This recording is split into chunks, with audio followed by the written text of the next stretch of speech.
Sorry, Joe. I can't do that. Nice. This might be the only series so far that I'm 100% gonna go back and rewatch when it's all done, because it's gonna make sense once we get to the end, and then I can go, oh, now that I know, I would love to go back and watch. You can say the same about Loki. If things that Nah. happen in Loki, My problem with Loki wasn't that it didn't make sense. My problem with Loki was that it should have never been a show. You could have done that with a billion other different characters. You keeping him alive is fresh. That's why I hate when people keep saying, well, if we're gonna get the Young Avengers soon, don't count out young Loki. And I'm like, bro, I'm trying to keep adult Loki dead, and you're trying to bring in a whole nother generation? Hell no. Like, no. It's just like when people are like, oh, you could age up Stark's daughter and she could become the new. Bro, we have Riri for Ironheart. Stop forcing things. No, we don't need Loki if adult Loki is still breathing. Kill that one first, and then I can entertain a younger Loki coming. But I don't need double doses of Loki. I don't even need this Loki. That's all I'm saying. So, yeah, no. That Loki series, my issue was that Loki was alive. Not that it didn't. But he wasn't resurrected. That was just a different timeline. Joe, it could be a different timeline, different universe, I don't know. script, different director, different actor. I don't want to hear the name Loki ever again in the MCU. He's been around since 2010. You're gonna hear it again. It would make more sense for him to survive anything more than any of the other of the other, what do you call it, superheroes. He's a god. Yeah, no. God, mischief. No, absolutely not. No, he is the worst kind of cockroach. The worst kind of cockroach. Oh God. Okay, let's begin. Sorry, this is just. I hated Loki for a while now. When Thanos killed him, I remember being the only one in theaters like, yeah. Everyone was like, what? Wow, that's crazy. Interesting. Let's get new villains in here. See, I gave a standing ovation for Black Widow dying. I don't know about. I'm teasing. Here's the main thing. Here's the funniest thing about that, right? And then we're gonna get started. Think about this. Loki has been around so long. Mm-hmm. He's now a good guy. That's a problem. That's like if Batman spans 10 movies, right? You build a Batman universe. And the Joker is the main antagonist for Batman so long. In one of the last few movies, it's like, wait a minute. Batman and Joker are working together to stop Two-Face? What am I watching? You don't have to worry about that. WB won't let movies go on that long. That is true, Trayvon. I can't argue there. All right.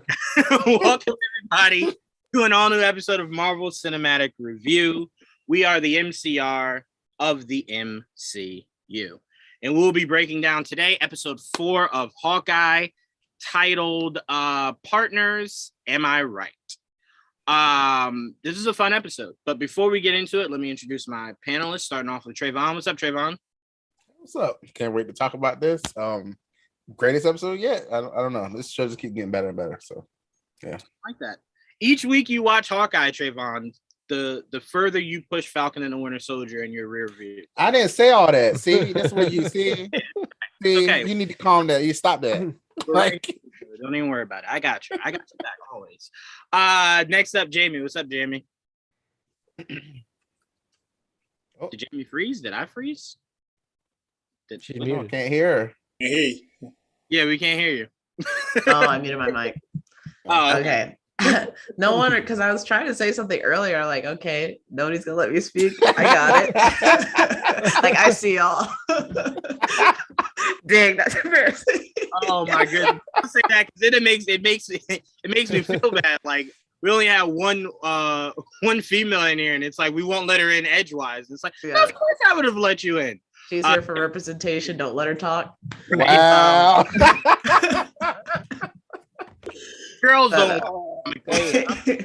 But no, go ahead, Jamie. Oh yeah. Hi everybody. Glad to be here. Glad to be able to talk. Yeah, let's get into it. Jamie's gonna get us canceled. From just your average Joe. Joe, what's up, man? What's up, Joanne? What's up, everybody? Viva la Loki! Oh God. Ah, Goodness. yes. He'll be back for season 2. It's cool. I'm gonna just edit this and I'm gonna delete that. I'm gonna delete your whole intro. And last but definitely not least, for the first time of this Hawkeye series, Prime. What's up, Prime? What's up, y'all? Missed you guys. Yeah, I'm back. Had a lot of stuff going on, working and things of that nature, but I had to make time tonight. Nothing was gonna stop me to make some time tonight. I got some things to do later, but I had to get on, man, with my people, and I'm glad to be back. Absolutely. What I love most about Prime being on today is we've kind of had a multiverse of this MCR. Because the last time Prime was on the MCR, the Cowboys were winning. New England was this team we thought would never come back.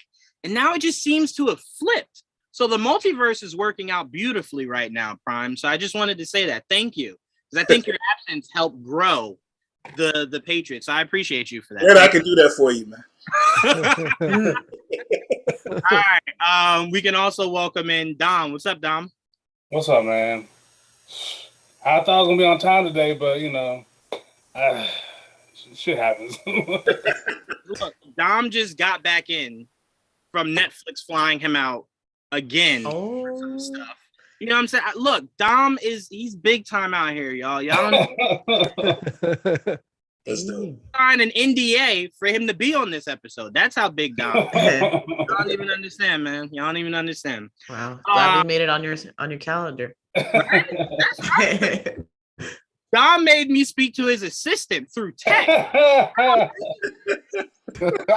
He came in and said, "No, direct your text to me." And I'm just like, "Damn, I can't even text him no more." He said, "No, sir. You have to pay for that." I said, "Damn, okay, all right." But all right, let's get into this episode for Prime. Because you have not been on since the start of this Hawkeye series, I want you to briefly give me your thoughts on the past episodes and then walk me through your thoughts on this week's episode. Well, briefly, the first 2 episodes, I was ultra excited for this thing, especially after seeing the trailers, and my son and I were talking about this is going to be great. It's happening around some Christmas and all this. And I'll admit, after I watched the first 2 episodes, I wasn't overly crazy about it. I'm gonna be perfectly honest with you. I wasn't. They just, and I understand it was early, but and some things had to transpire, but just kind of dead to me. But I was like, you know what? Most times you watch these things more than once in the same day, which I didn't that day when when they first came out, when they released those first 2 episodes. So I waited until the following week when episode 3 came, and I went back and rewatched the first 2, and I had a little bit better appreciation for them than I did when I first watched them. Then when episode 3 got here, I was like, okay, yeah, we're getting somewhere. Definitely the best episode. And then I got to this one, and I will say I thoroughly enjoyed it from beginning to end. It's not much to not like, in my opinion. The actions in this episode really fit the title, Partners, Am I Right? We seeing how Kate just definitely wants to be acknowledged as his partner. Really bad. And of course, we know there's a lot of reasons for that. Wanting to belong, losing a father when she's young. Somebody's taking somewhat of an interest in her, whether he wanted to take the interest or not. I think they did a great episode of showing just how, human they are. Like, they don't have powers, but they, we're seeing, even more with the arrows and the trick arrows like we saw previously. Seeing them, continue to get beat up, so they always got nicks and scratches and scars on them. I'm loving all of that. Loving, obviously, of course, Yelena showing up, and they're sticking to, true to the game with everything about her, from still sticking to 3-point, landing, and the way she falls off she jumps off the building as if she's falling, staying true to, true to the widow on that, and everything she does. Seems like she's pretty much dedicated everything that she does to remembering, Natasha. And I just thought everything was good. We got, I'm sure someone or a lot of you will bring it up, something that I've never really talked about, but I kind of thought about this during the movies, is there's more to Laura. There's a lot more to Laura. former Shield agent, maybe. I don't know, Mockingbird, maybe. We don't know how this thing's going to play out. Of course, if that happens, that we'll never see Adrian Palicki again from Agents of Shield. But overall, man, I just thought this was a really, really good episode. And the mentioning of, the showing of everything that he's teaching her, you can almost bet that I really feel that somewhere when we get to the end of this thing, maybe this season, that something that, whether it's the trick arrows, the whole coin thing, turn off the TV, she's going to do something with something that he's shown her to actually win the day. So, but I thoroughly enjoyed this episode. Matter of fact, when I'm done with this and I'm done with whatever else I have to do, I'm going to watch this episode again before I go to bed. So it was great. Absolutely. And before I pass this on, I do want to apologize to Mrs. Hawkeye, because I've spent the last few weeks saying, what the hell did Clint do to afford the life that he's living? Right? Because, like, where is he getting money from? I never once thought she could be the bread earner. Yep. She could be the bread earner. He's coming home, and the reason why she's so adamant about him hurrying his ass home is so she ain't got to be doing dishes. That's his job. She ain't got to take out garbage. That's his job. And come watch these badass kids. So that's probably what's exactly happening. Each phone call is just like, hurry home. Like, if I gotta cook one more meal, Tuesdays is your day to cook. I want to apologize, sir. I never once was just like, maybe she was a former Shield agent and was bringing home all the dough, and then just said, you know what, retirement. Yeah, I've had that feeling for a minute, and I don't know if it's going to turn into anything, but I did find it interesting when she asked, when she was talking to him, and she asked, was anything else, taken or missing in the compound? Is there something else that's missing? Is it something major? Could it be something as small as, I don't know, maybe her weapons were stored that she had, if she's Mockingbird, she had the battle poles or staves or whatever. I don't know. I don't know if that's going to turn into anything, but I thought that was really interesting that she even asked. I do also want to point out, if they do go the route that she is Mockingbird, what I do find interesting is the idea that we could have the next generation for all three. There could be another Mockingbird out there that she trained before she retired. Excuse me. We obviously know we're going to get a new Hawkeye in Kate. And clearly we got our new Black Widow in Yelena. So just, the next generation for all three. Sort of like the Charlie's Angels of the MCU. That's going to be dope. That's going to be awesome to see. Who's Boswell? Probably Clint. But he'll never want to answer the phone. So that's probably what's going to go down. Real quick before I go, and I kind of jumped in at the beginning. I guess you guys were discussing it. So the whole deal at the end when Kate didn't pull, didn't fire at Yelena, and I mean, as everybody else is taking that, as I'm taking it, is it her thinking about when Clint said he couldn't pull it out on Natasha? Yep. That's not what I was thinking, but now that somebody said it, I was like, oh, that's probably what that meant. Yeah, that's because like I was saying at the top of the show, I got super emotional at that moment because that was her just thinking, what if I pull this, would I have made a mistake? Right. And I even saw Yelena's just like, don't. Like she kind of gave the head nod, like, don't make me beat your ass. Don't. Yeah, that's what I thought. That right there. Yeah, that's what I thought. yeah. Don't try me. Don't try me. Especially when like she pulled a gun on her at the beginning, and right. I was like, the fact that Yelena pulls a gun on you, and then you're getting ready to shoot her, she's just like, don't do it. She was just like, beating up Hawkeye and stuff. Like, why would you? Yeah, I don't know. Trying to send her on, and she keeps coming back. So I mean. Yelena did give her that look like, if you pull that shit, it better kill me. Yeah. I love how Kate saw no fear and was just like, no. That's the other thing too. I mean, that would have been her first kill. Yeah. Would it? I feel like she killed some of the dudes in I don't episode think she 3. ever killed anybody. No. The car that blew up. Hawkeye did. Clint did. No. You know what's funny? Clint been killing. Marvel never counts those things as kills. Because when you think about it and you go, well, Stark and Cap and these guys never really killed. And it's like, I saw Cap throw a shield at a human's chest at 400 miles per hour. He's dead. There is no. Sorry. Beginning I thought Winter Soldier, Zemo died. they were Yeah. dead. I thought Yeah. Zemo died in They were Falcon dead. and the Winter Soldier when he hit him in the head. I was like, oh, he's dead. And then he got up. I was like, how is he alive? Yeah, Marvel loves killing, but they do it in such a playful way that we go, he didn't die. No, Car at him, but he didn't die. It's like, bro, no. you just Beginning Winter Soldier, Cat was OP. Did the beginning, I'm sorry. Yeah, when Yelena showed up, though, I will say though, I kind of felt kind of good. You know, I think they brought her in at the right time. I kind of liken it to an extent the way I felt when we finally got Elektra in the Daredevil. I thought that was pretty cool when she first showed up and the way that they did that. So, but yeah, ending that was a great episode for sure. And can I just say, Hawkeye handles humor, not the character, the show handles humor so freaking gracefully. When she's just like, Echo's in here, and he's just like, no, Echo's out here, and she's just like, no, like. I'm looking at her whooping my ass. He's just like, who's here? He's like, I don't know, but I'll tell you now, Echo's right here.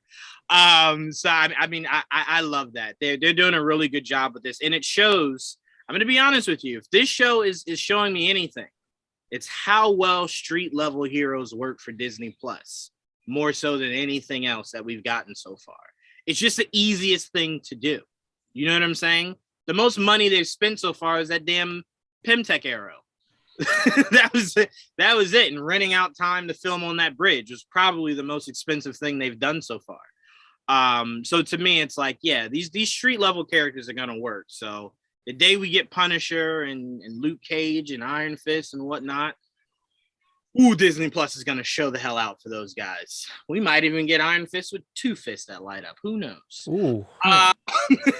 Right? All right, so let's push this along. Jamie, I want to pass to you because I am curious what you were thinking that interaction between Yelena and Kate was. Yeah. So I feel like just watching the whole scene in general kind of changed my perspective on like that part at the end, because I was off put that Kate shot an arrow into Echo, and Echo almost looked at her like, bro, what the hell? And then she left. Like, I was like, what? She was like, damn, this hurts. All right, see you. Well, she was also getting attacked because she was also got hit getting with the attacked by Black Widow Yelena thing. too, right? Yeah. Yelena was attacking her too. Just really quickly, Jamie, that's what cracked me up when people were saying like, oh, well, clearly Echo and Yelena were working together. And I was just like, I don't know what you were watching, but Yelena was going full John Wick. She was just anything breathing on this roof will die. Like she even hit Echo once, and Echo was just like, the fuck? You don't even know me. I know Echo was not ready for the smoke from anybody, apparently. As soon as Echo got up from one of those widows things, she was like, I'm getting the hell up out of here. I don't know what I just walked into, but it was, I don't know. That just threw me off that she was like, all right, I'm taking the stairs. Shit. Like, I'm out. Like, this is not what I signed up for. You know, Yelena hit her with that famous line. How does it go? All I got is bubble gum and an ass whooping, and I'm all out of bubble gum. Whooping everybody's ass on that roof. Everybody was getting it. But I'm sorry. Go ahead, Jamie. Oh man, yeah. So after I saw that, I was like, wait, what is going on here? And then we see like Kate is kind of just like staring down Yelena with the arrow, and Yelena's just like, no, like you're not gonna do it. And Kate's like, you're right. And she puts her bow down. So I wasn't thinking back to the moment where he's like the best shot the best shot I've taken is the one that I didn't take. I was just thinking, wow, Kate was really scared of Yelena in that moment for some reason. She's like, I'm not gonna do it. She's right. I'm not gonna do it. So yeah, I don't know. It felt like it was a weird interaction, but it wasn't so weird that it just like ruined everything that was going on. Yeah, no, I thought it was awesome. And to go back to what Prime was saying about Yelena, just callbacks to the Black Widow and whatnot. Is it just not evident that any Black Widow just enjoys jumping off shit, roofs, cliffs? This is true. Whatever I can let me free fall. I'm going. But that was better than taking the stairs. She looked cooler than Echo did. in one thing, and I'm gonna go back to you, Jamie, so you can give me your thoughts on the full episode. But one thing I wanted to point out that really stood out to me was how much of an influence Natasha had on Yelena. Because remember when Yelena threw Kate off the roof, she could have easily, if this was the Yelena in that Black Widow movie, right, could have killed her without even thinking, right? But because she took so much from Natasha and wants to be a better person, she connected her to the cord, so she didn't fall to her death. Which I thought was even funnier when Clint cuts the wire and it's just like, you don't know how much Kate weighs. What if she and just plummeted all the way down? She could have fell through all those lights. Right. That's what I'm saying. Thank God it wasn't me. He would have cut that. I'd be dead right now. Yeah. But yeah, so that did stand out to me that Yelena was just like, she's like, I'm only here for Clint. I have no interest in killing anybody else. So I thought that stood out because again, the Yelena in the first 20 minutes of Black Widow would have just murdered Echo, Kate, tried to murder Clint. It said enough of everybody here for Clint, kill anyone in my way. So that did stand out to me. I'm like, all right, that's really cool. But I also thought it was interesting that to see like Yelena had a gun the whole time, because if that was the case, like I wouldn't walk up to Clint and just like start fist fighting and it's like bam, okay, I'm done. You know? I don't see, like if she truly believed that he killed her sister, then I would be like, you know what, I don't even have to get my hands dirty, like to just, this one's for you, Natasha. Just be done with it. Like I'm gonna show up and just air everything out in the smoke. Everybody getting the bullet. She could have did that without them even seeing her too. Like instead of her even coming up at all. Like you know. Well, maybe it was a prop show gun. then. There'd be no show. I mean, clearly, if we learned anything, Jamie should not be the writer for Hawkeye. Listen, this is why I should be, because I think about realism, and I would make something so freaking epic. There's no way that you guys could question how dope this is. I'm just picturing the table read where Jamie's just like, all right. And this scene starts where Yelena just walks in and shoots everybody. And then it's like, all right, what happens after that? No, nothing. End of the series. It's like, wait, what? Fade to black. This is the cheapest movie you'll ever make, and it's going to be great. And then you got written and directed by Jamie. Right. I don't think acted also by Jamie.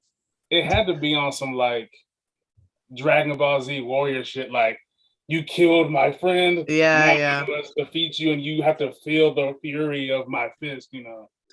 Yeah, I did always think it was like that conversation Val and Yelena had was just so weird. It was like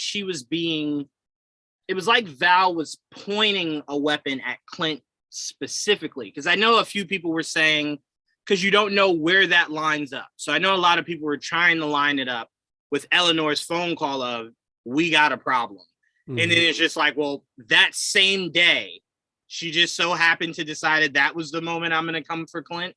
So I'm like, well, I guess if you wanted to line that up, that would make sense. But that's why I always thought the dialogue of how Black Widow ended was just like, all right, so when are you going to like, how are you going to properly aim this, and why Clint? Like, out of all the Avengers you want to get out of your way, why was Clint the one that you were just like, that guy? The guy that does not want anything to do with Avengers business. That's I want to go kill. So I thought that was weird. It kind of also makes me think now, like, why she chose to show up during Christmas. And if he wasn't in New York, would she still have found him? Or she's like, oh, damn, he left already. Crap. That's possible. Again, we don't know how deep the timeline go. Either. I don't know where Val finds out any of her. The fact that Val knows that shield is not the true property of Captain America, it's very interesting. Literally, no one knows that. No one knows that. The government and Steve. That's, well, of course, Stark, but that's it. No one really knows that. That's just not just known by anybody. So I don't know how deep Val goes. So she could have connections that has eyes everywhere. I don't know. Maybe a kingpin out there. I don't know. Yeah. So I don't know. But we do know if they go based off of the comic, she is ex-Shield. So maybe that's it. Maybe it could be something as deep as Hawkeye's wife made the call to Val because she used to work with Val. not knowing, just gave Val the exact place of where to go to find Clint. Because I did. Eleanor call Val. What'd you say? What did Eleanor call Val? That very. Look who's here.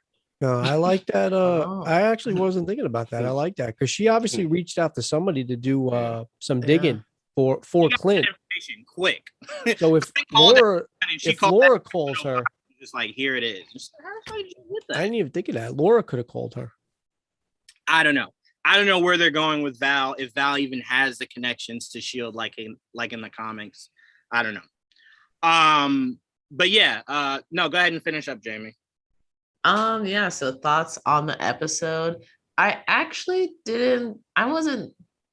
can't say I didn't like it, but it wasn't as entertaining as I feel like some of the other episodes were. And then I don't know.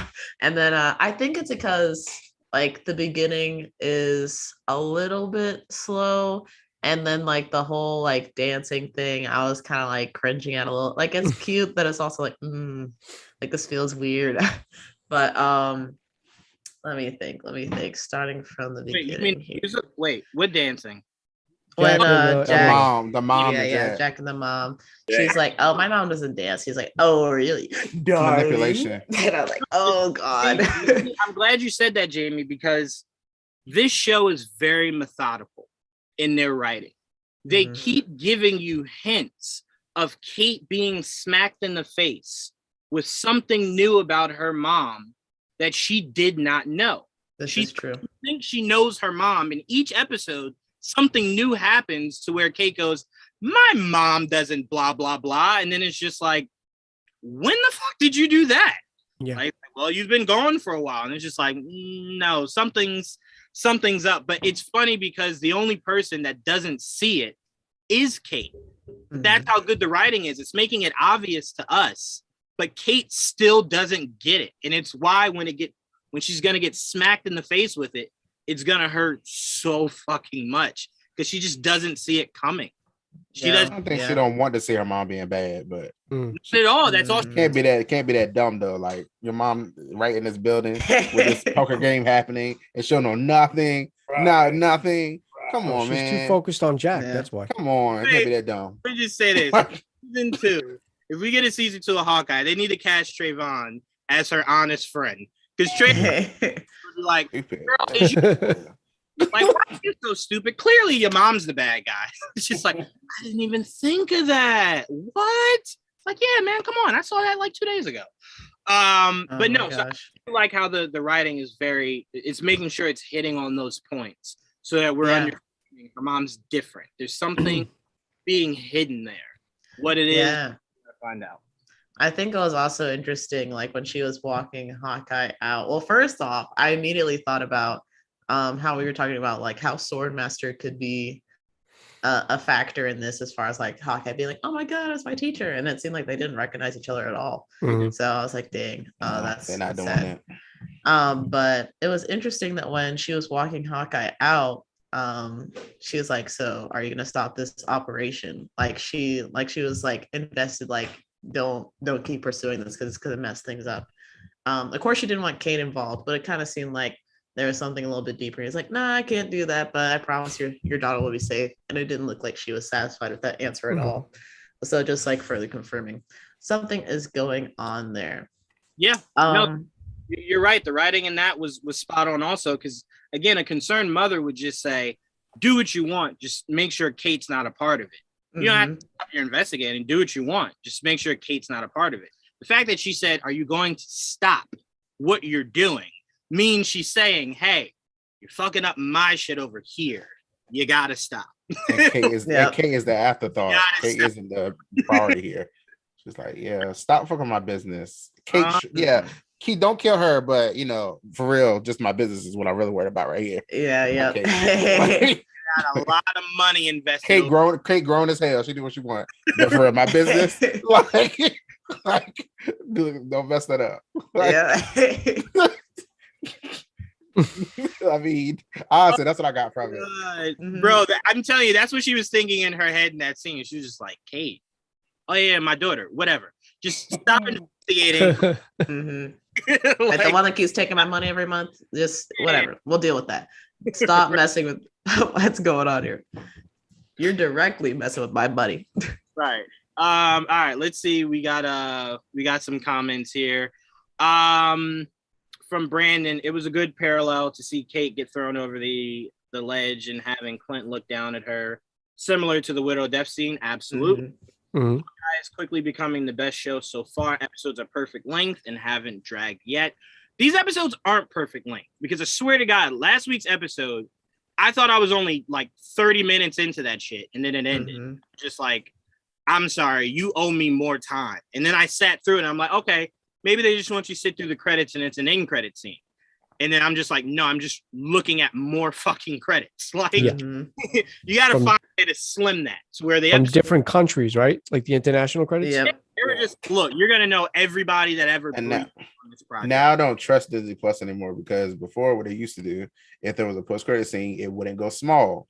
And I was like, okay, so it's still here. It's still full screen. So there must be something, right? Right? Yeah. No. What the hell? Oh, they usually recommend something else. If there's nothing else, they'll just recommend something else to you. I was okay, so I'll trust y'all no more. Got it. I'll just fast forward. I'm fast forward because I was angry and then I immediately wasn't. I'm sitting through the credits and then it's just like, would you like to watch Shang-Chi? And I'm like, how dare you? Yes, of course I do. Put it on. But give me more episode next. But their formula, I think clearly. I mean, they could change it, but if at the way they've been doing it, I'm almost assuming that we're going to get one the next episode. Yeah, we have to because it's 5. It's the one before. See, I'm telling you, I swear, I think if we get one at all, it'll be on the final episode. It's just, I mean, it'll be what extends to whatever the next thing is that Echo. Yeah, it'll be Echo's show. No, I thought we were gonna get Elena one, but I think it's gonna be both. I think we're gonna get 1, 5, and 6. Okay, that'd be cool. I hope so. Before we move on, this one's for probably me. Vegetable says Kate's mom is Mephisto. Yes. Yeah, she always wears red. Yeah. Yeah, I hate all of you. Could be a scroll. Brandon says we haven't learned why Echo took the Rolex, have we? Could be Kingpin wanting Stark property. Here's the thing: that's not a Stark watch. I mean, it was made very evident in this episode that Clint knows what that watch is. The confusing thing is, if that watch was property of the Avengers compound, it only belonged to 1 or 2 people, Clint or Natasha. So the question is, if it belonged to Natasha, she's clearly dead. So who the hell is the active member that he's worried about their cover being? It's also a male Rolex. His wife. So, so something that we were talking about before we went live, which I forgot to mention when I was talking about the episode in general, is when Clint is talking to his wife as he's like heading to the LARPer's house or whatever. And his wife asks him in German, I have the subtitles on this, like in German, she says like, she's basically asking him if he found any other information about like the stuff that was at that auction. She's specifically referring to the watch. I feel like she has something to do with it. I almost was thinking like maybe she was a Black Widow, but no, I don't think she was a Black Widow, but I feel like she was an operative of some kind, and then she retired and met Clint. Or like the story that he was telling, this was initially what I was thinking. So when he told the story about like the shot that he didn't take when he said he met someone, I was kind of thinking he was talking about his wife instead of Natasha, because we just assume Natasha because Kate says, "Oh, you mean Natasha?" He doesn't really say yes or anything. So it could have been someone else. Likely Natasha, but it could have been. The only reason Natasha. Go ahead, Pom. It was Natasha. It was Natasha, though, right? He said that Fury sent him. He said somebody. She said she wanted out. She said it wasn't just that. It wasn't just that. The song in the background was the song from Vormir when she kills herself. When she kills herself, yeah. Yeah. The whole point was, if you know the comics, even if you know from the first Avengers movie, it was known that Clint's job was to go kill her. And he saw something in her, like he said, and then brought her back to Fury. And then she even says it in Black Widow. She wanted to get out of the whole Red Room project, and her only way of getting over to S.H.I.E.L.D. was to kill him. And that's why she was like, I'll kill him and his kid. just so I can get the fuck up out of here. So you just connect the dots and you know that she was. He was visibly distraught too. Like when he was telling that story, he was telling her about what happened. That's why I'm pretty sure it's definitely Natasha, because I don't think he would be as distraught if it was anybody else. You know, his wife is alive, so I'm pretty sure. Yeah, that's what I'm saying. Yeah. Yeah, he'd just be like, well, she's at home, so it all worked out. Yeah. I do feel like the watch is connected to his wife, though, because I feel like I guess it wouldn't be completely weird for her to also be able to like tap into the transmitter if it was between him and Natasha.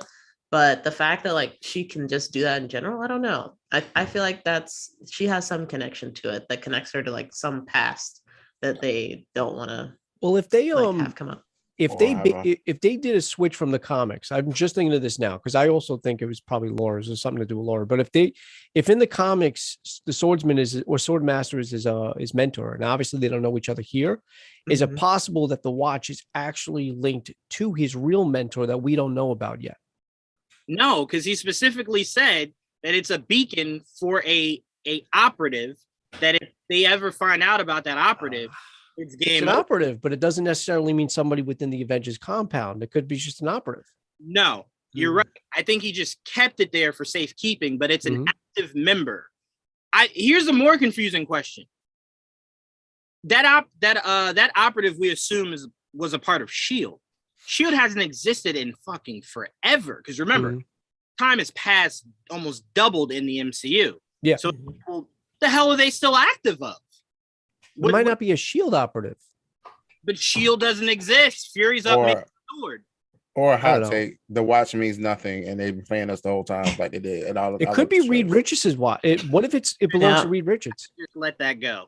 All right, let's move on here. Dom, I'm going to pass. Just saying. Could be Reed Richards. What were your thoughts? What were your thoughts, Dom, of this episode? So this whole series has I have new respect for Hawkeye.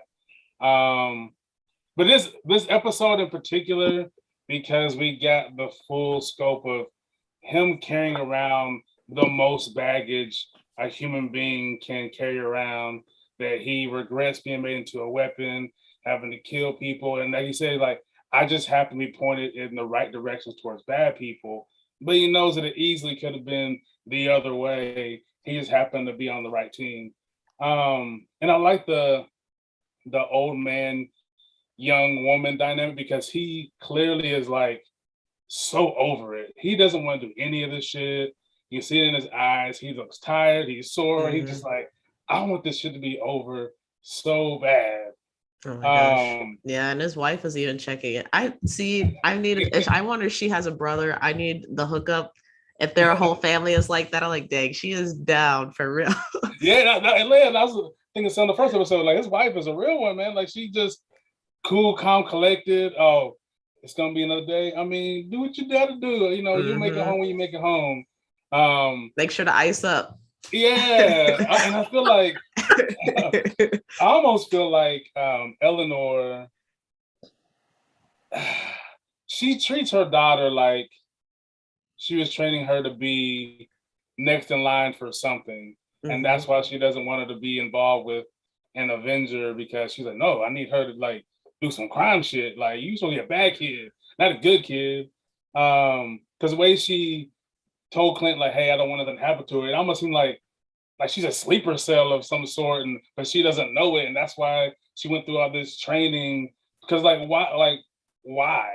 would you go through all these things just to go to college and be a, you know what I mean? Like, it's not like she wanted to go to the Olympics, but she's a mastery in archery and all these different things. Like, there's got to be another reason why her mom was pushing her that hard, and it wouldn't just be for the sake of medals, because her mom don't really care about the medals that much. And Eleanor's cold when she was like, well, Natasha died. Oh yeah. What is wrong with you? Like, he could have shot you right in the face right there. I ain't gonna lie. If she was a dude, or if I just felt that strongly, she might have caught reflex. Like, oh, you said a trigger word. My bad. You knew not to say that. But not like this episode was. I thought it was really good. the series has taken me by surprise. I didn't have a lot of high hopes for it. I was just like, okay, you know. But I think that's why these shows are so good, because we get characters who weren't a focal point, and now we get to get a full broad spectrum of who they are as a character, as a person. So yeah, there's a lot of humor, a lot of buddy cop type of things going on, like just the little things of like, what do you do about this big boat? And he's like, well, I have a collapsible one, and she's like, oh, mine's wooden and shit. I can't. You know what I mean? Just a little. There's a lot of little things that makes a show really good. I mean, the LARPing, like just for one, hold on. Why are these cops so willing to hand over sensitive information and weapons?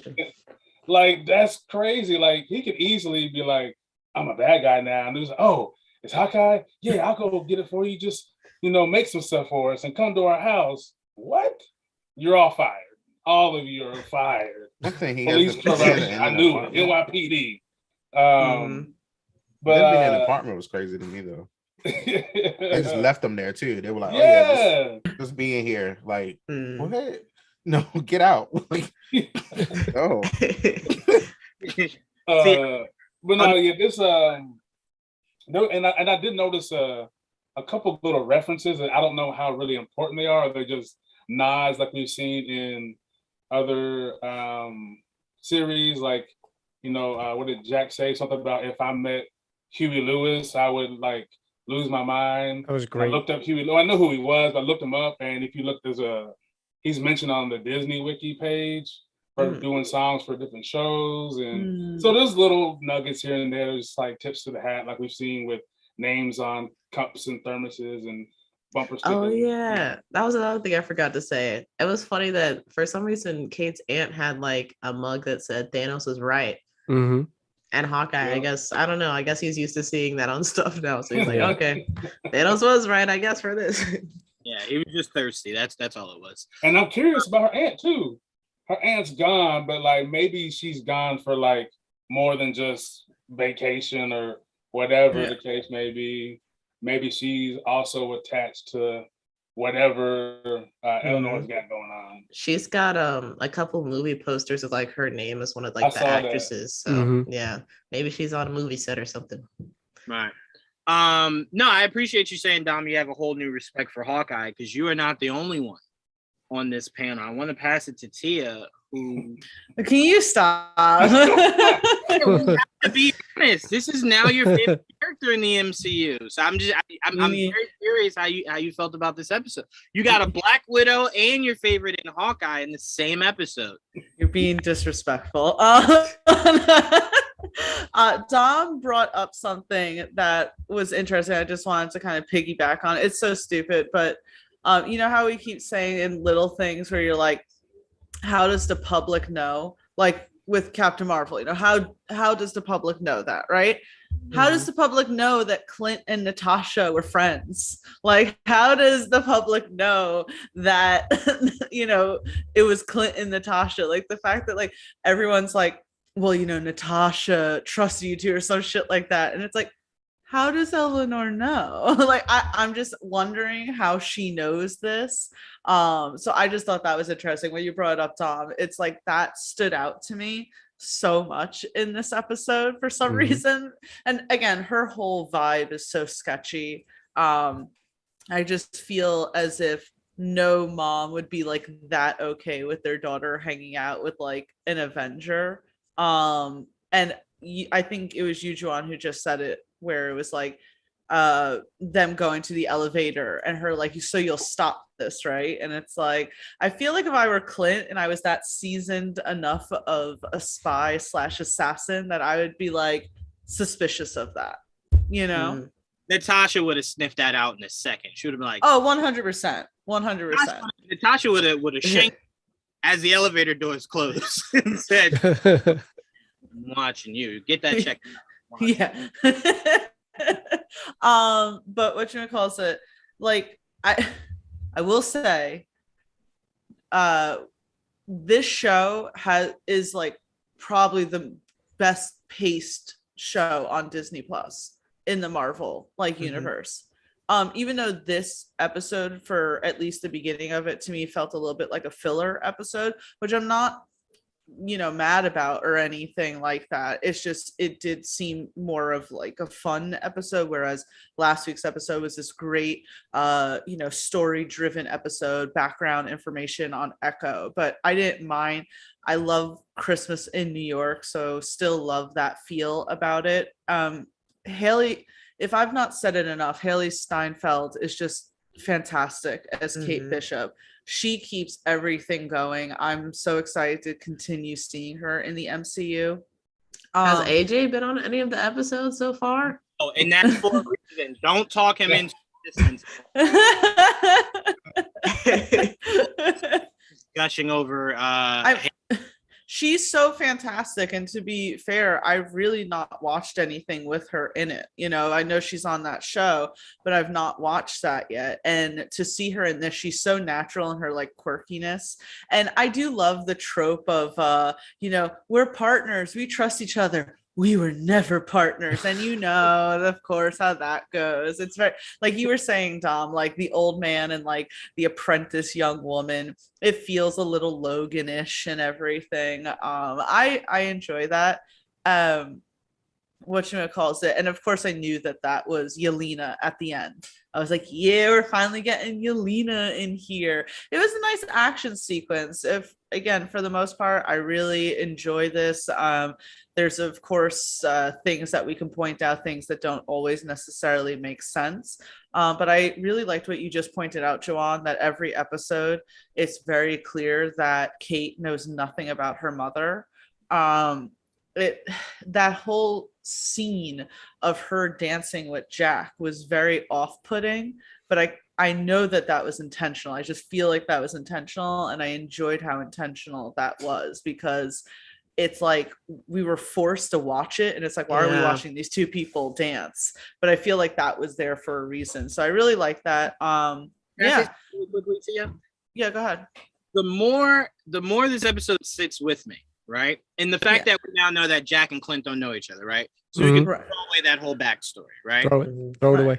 The more I sit with this episode, the more I'm like, how everyone's just like, well, Jack is just clearly playing dumb. He's playing the idiot. I think he's just dumb. I think he's just the idiot. His wife called and said that it's under his name. Mm-hmm. I think it makes more sense that Eleanor put it under his name. He doesn't know it. Nothing comes back on her. He's the mastermind.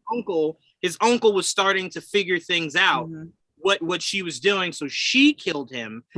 It's all coming down to Jack is an innocent guy. I think that Jack is being purposely like made and written to feel suspicious, but that's going to, obviously now we're figuring it out, but let's say if we weren't sitting here brainstorming, that it may pull the rug from under us. But I guarantee that at the end of this, Jack comes out really completely different than we thought he was, and that was on purpose. So that was really, I like the development of that. I hate that this is like such a good show. I'm kind of thinking that Jack isn't suspicious for what like we originally thought, but he's still, I feel like he's still like, he's got some skeletons in his closet somewhere, but I don't think he's like the mastermind. I don't think that. I think the only thing that's accurate about this character from the comics is just his love for swords. That's it. I think really that's the extent of it. I think that's why his uncle was so frustrated, because he's just like, why can't you just be smarter, more driving, and just everything your wife is? Like, why can't you do that? I don't know. Because like I said, and again, Marvel has done this with the show before, where it makes something so obvious, and then we go, clearly you're joking. And then they're like, no, I was serious. This is it. And it's like, bro, what? That was so obvious. I thought you were swerving me. So maybe this is the same thing, but I kind of feel as though the writing just has to get better. And this writing is just really good. I find it hard to believe it will come crumbling down with this character meaning more when you've spent no time setting him up. This entire season. Nothing. Yes. That's why I'm like, I don't think he's gonna be like the focal point to the series, but I don't know, like him being at the auction, like even if the wife did tell him to go, like I think any like good citizen of the America or whatever be like, why would you want me to go black market auction to go pick up like Ronan's armor or whatever? Who's Ronan? Like all these questions. I don't know. I feel like there's too many he's just being a good husband. Yeah, he's just he's like yes, honey. Yes, honey. I'll go get it. And I'm gonna pass this on to Joelle. I honestly do see something big happening with Jack. Like the only way to really get it through Kate's head of who her mother truly is there is a scene where Jack will put things together. He is the sacrifice. Like Eleanor kills him. Kate sees it and goes, "Shit, was it my mom this whole time?" Mm-hmm. You know, like that's where Dad went. That's absolutely where Dad went. Yeah, it's Mephisto. So I think that's how it's gonna go. Because again, I do think him being quote unquote dumb and just not knowing what's going on isn't a play up. I think it's really he's just this adorable guy who just loves life, loves love, loves candy apparently, and loves his swords. Simple as aphorisms. But they gotta give you still just enough suspicion though. Just enough, just so you're still onto him in a sense, like Jamie is. And I agree, there is still something about him. Yeah. But I said this after the first 2 episodes dropped. I said this has got to be a red herring. It's got to be Eleanor. I don't think he has anything to do with anything. Yeah. Look, I could be super wrong. The last episode, he could kill Eleanor, and I'm just we could be very wrong. I mean, we have been with these shows, huh? We're probably gonna find out that he's the one who funded the whole Avengers Broadway musical, because he seemed in awe. He's like, that's like, he was really like surprised by it. Like, oh my god, you're especially here. If he's like into like I think Joanna was saying like Huey Lewis was a composer or something like that. Yeah. That might not be off. Awesome. All right, Joelle, I'm gonna pass it to you, but I'm gonna give you this one comment from our comment section. Brandon says it's kind of sad seeing Clint treating Kate like a daughter while his actual daughter is at home status. His daughter is at home. Like I'm sorry. Before I know. I'm sorry. Go ahead. Before Joelle takes it off, it's like the main character in Squid Game. It's like you could go to your daughter, but you're gonna do something random instead. Screw it. Yeah, and it's funny because Clint is starting to grow that father-daughter relationship with Kate, but it's so not purposely. Like it's because she won't stop coming around. I just feel like Clint just wants to be a dad to everyone except his actual kids, because he was very much taking the role of a father to Wanda. And you can say in a way, like, I know they were around the same age, but at least some sort of like family bond with Natasha. So he's just like, it's like, Clint, what about your actual children? Nah, they got their mom. Well, he's always working, to be fair now. I mean, we're gone for 5 years though too. And also, to be fair, that's true, Joe. Wanda, the same way we're talking about, he treated his daughter. As soon as his family came back, Wanda was just like, Clint. Yeah, of course. No. She wasn't even invited to Thanksgiving. It was messed up. Clint was just like, Wanda. Oh shit, Wanda. That's right. Yeah, whatever. Joel, what were your thoughts on this episode? I loved it. So as much like I mean, it wasn't as exciting as the last episode, but it was very informative. That like it filled in some holes, but left it open enough for next week to fill it even more, which I appreciated. So because we got more information, we obviously already now know there is no connection between Jack and Clint. So as much as we all wanted it, well, some of us wanted it because of the connection in the comic book, not gonna happen. Sucks, but it is what it is. I never considered the idea that that he's kind of like a dope or whatever the fuck, and obviously Eleanor is in on it, but I figured they were working on it together because he was kind of shady and literally stole the sword.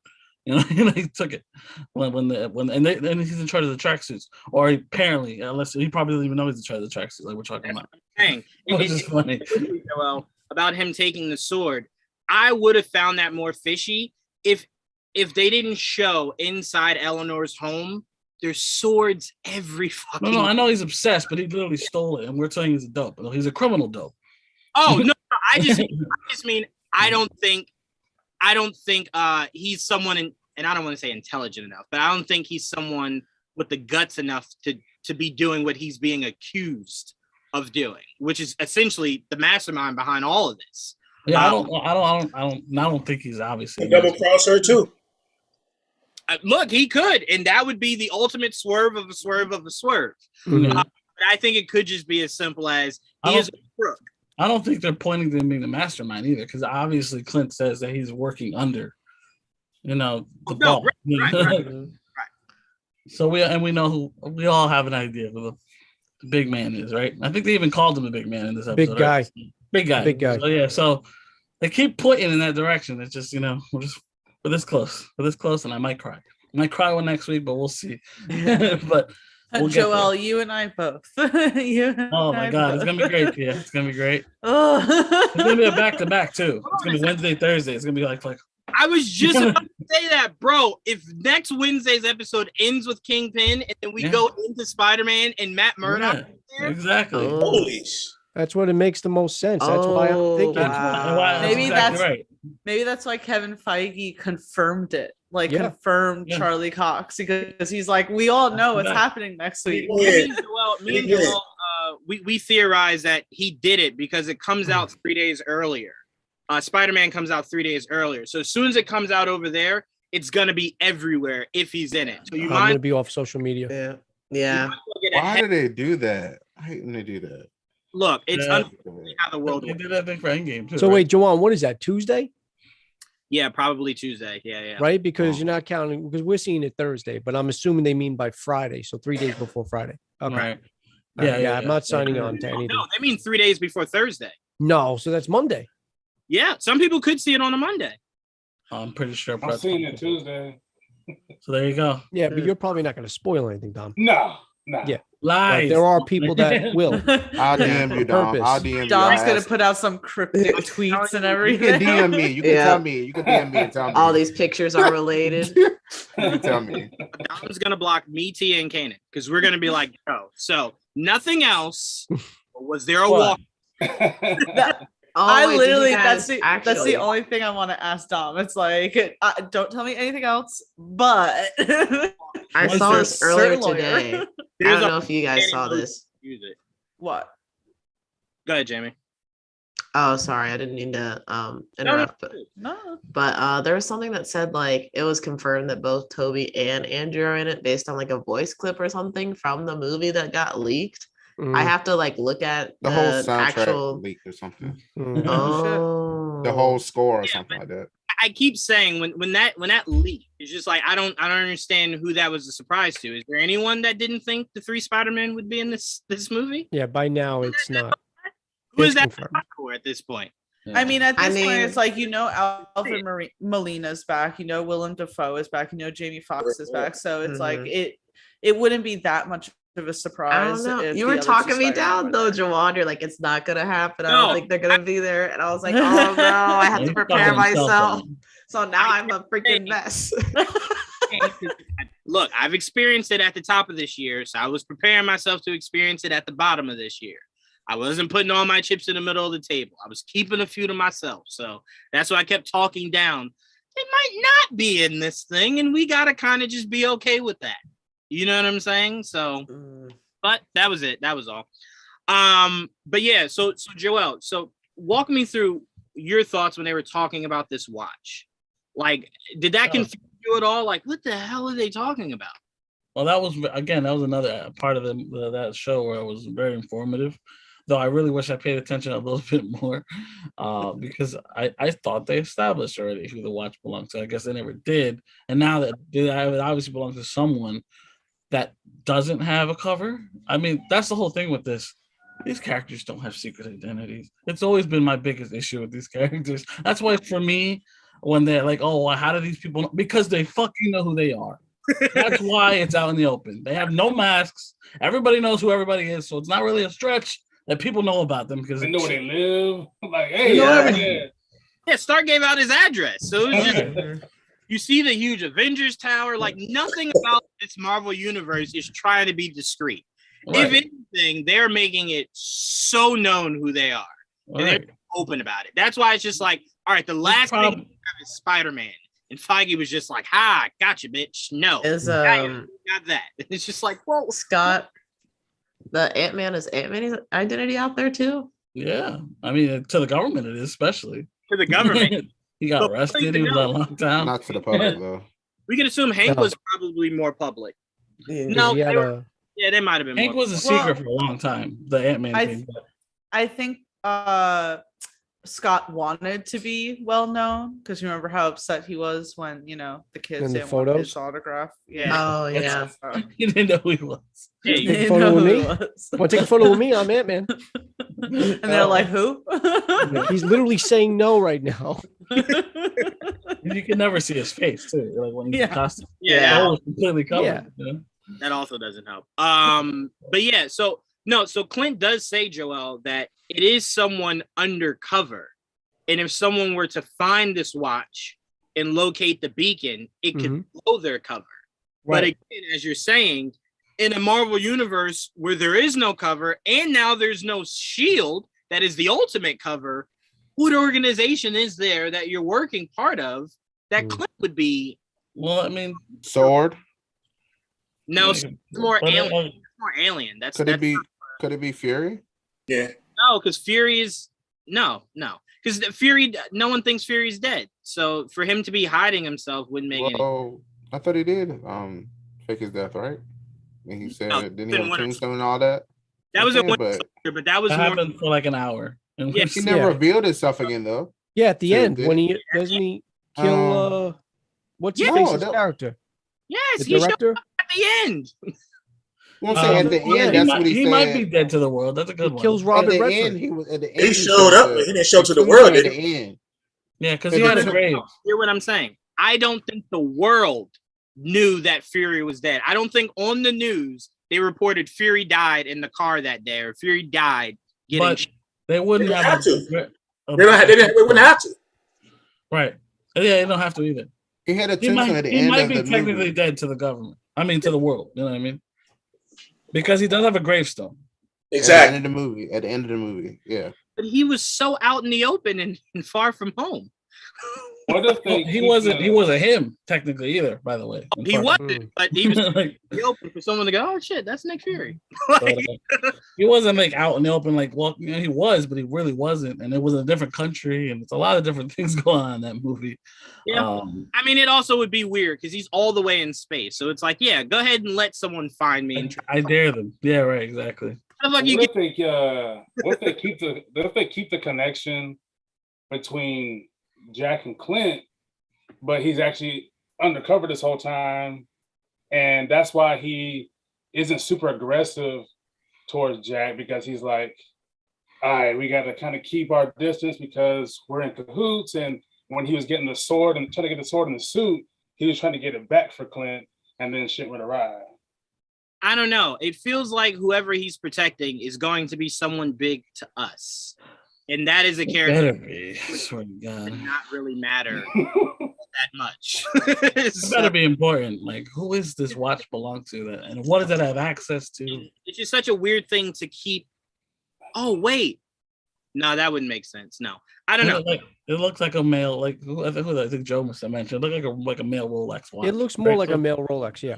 All right, before we continue. All right, Prime. Appreciate you, man. We'll catch you next Bye, week. Prime. Yeah. See you, Prime.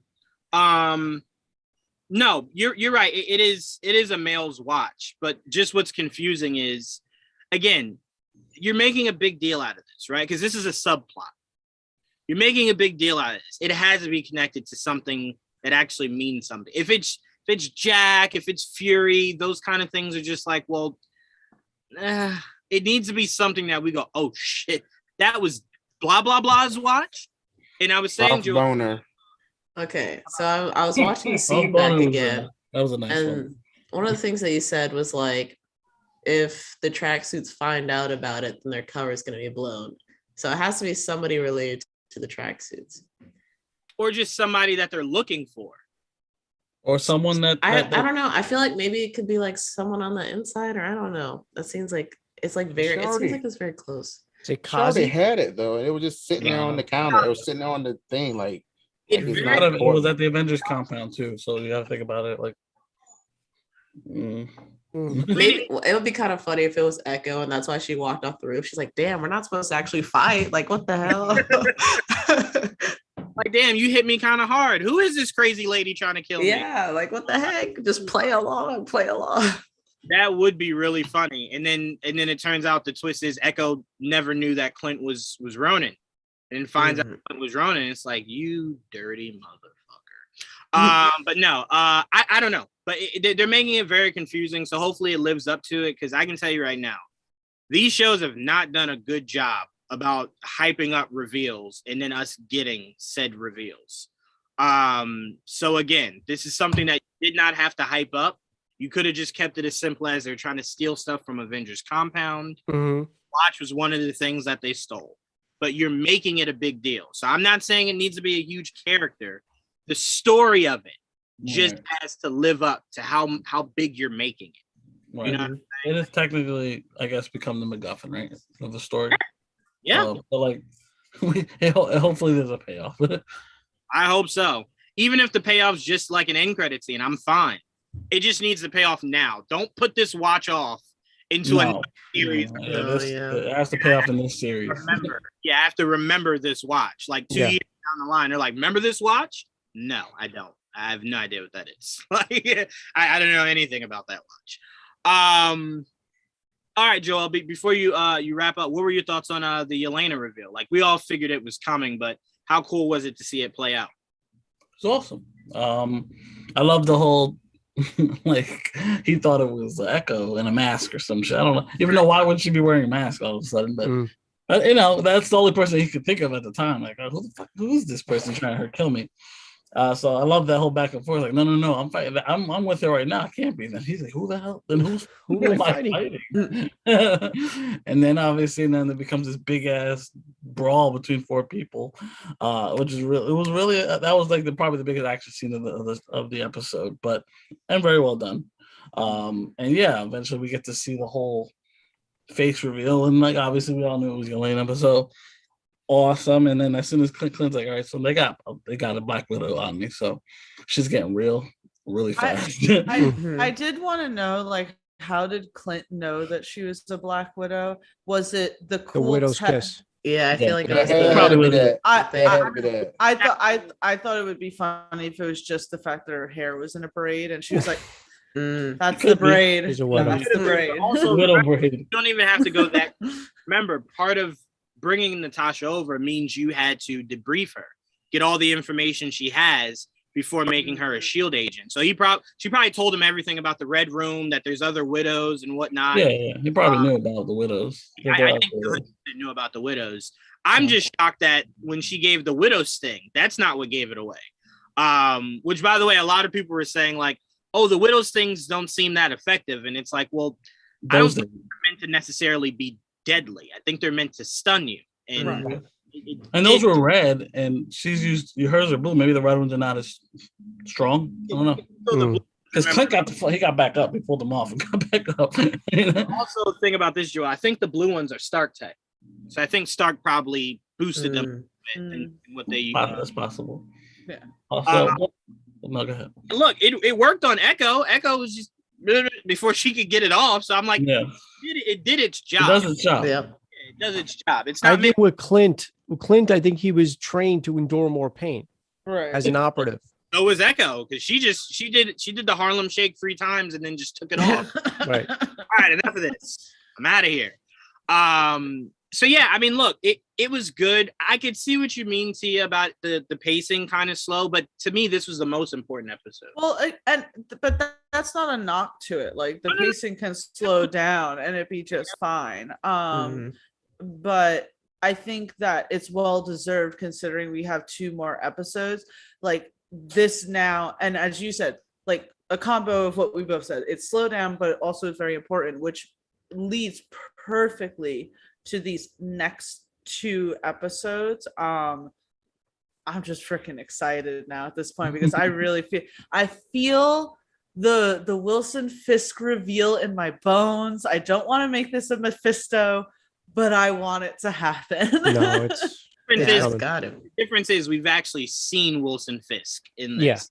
Yeah. I'm sorry. I know you say that, but I am like, it's the same thing with like the Charlie Cox thing. It's like I feel like we all like knew, but I'm like, until I see, or Kevin Feige comes out and says something, it's like until I see Vincent D'Onofrio's face, I'm not saying shit. Fair, but I do want to throw this out. I don't think we will see him until the end of episode 6. That's fine.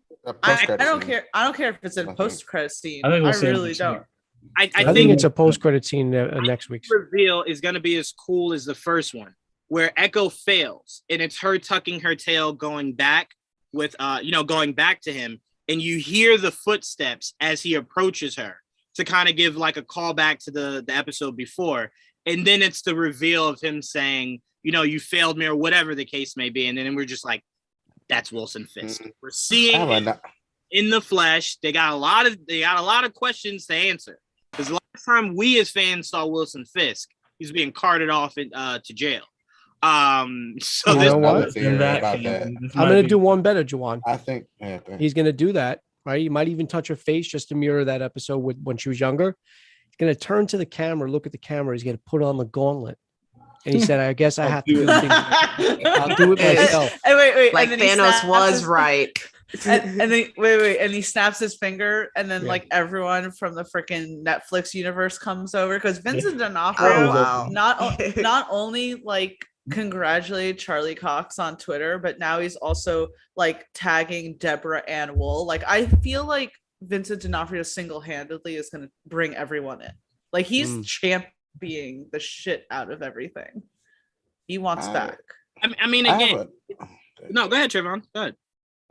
I do think we'll see him in the post-credit scene, but I also think, I don't think Ronan was responsible for her dad's death. I think Kingpin was.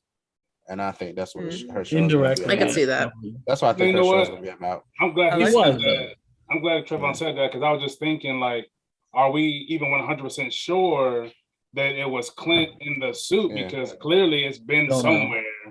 So we don't know 100%. That's a good point too. To me, I really do hope they keep it. Yeah, it was Clint, but I hope that where they try to clean it up is that Clint was led to the wrong head of the organization, and when he killed him, he found out there was someone above him, and that's why he was saying to Kate, "There is someone up top. I just never got high enough." So I could see when he kills Echo's dad, it's kind of just like, shit, you're not who I'm looking for. Like I thought it was you. It was an indirect kill, like right.